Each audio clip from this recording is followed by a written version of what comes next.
promoteur. Bonjour monsieur, est-ce que vous pouvez vous présenter pour nos téléspectateurs en web et internet?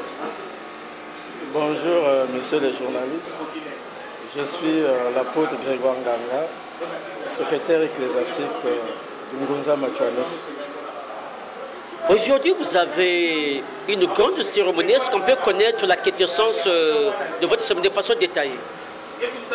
La cérémonie d'aujourd'hui, dimanche 29 novembre 2020, consiste à l'ouverture officielle d'une activité de l'église qu'on appelle en Congo le Nsoki, en français qu'on traduit par le terme de carême.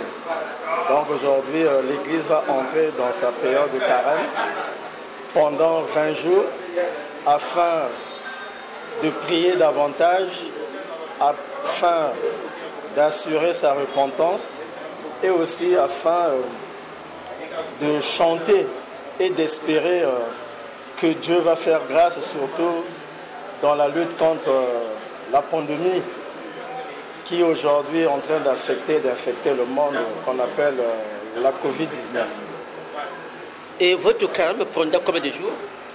Le carême prendra 20 jours, donc pendant 20 jours dans tous les temples, sur tout le territoire national et à l'étranger, les fidèles vont se soumettre à un rituel qui consiste à prier le matin, à midi, le soir, et à s'abstenir de tout besoin dont le corps exige pour ne manger que le soir à partir de 18 ans. Au cours de votre carême, on peut connaître la thématique?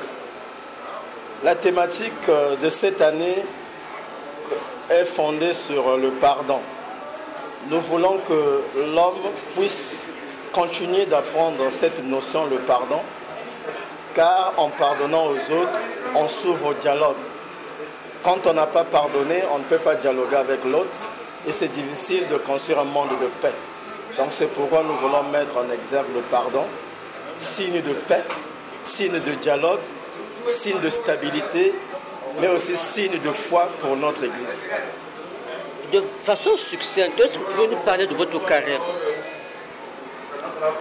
Comment ça se passe chez vous? Notre carême, comme je l'ai déjà dit, il se fait en 20 jours. Et pendant les 20 jours, les fidèles de l'Église sont soumis à un rituel. Dans le rituel, il faut s'abstenir le matin.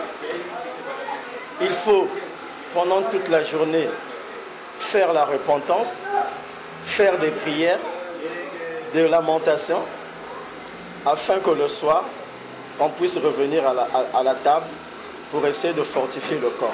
Et c'est ce qui se fera pendant 20 jours. Des cultes seront organisés dans tous les temples de 18h à 19h30. Et maintenant, pour cette année-ci, quelles sont les innovations?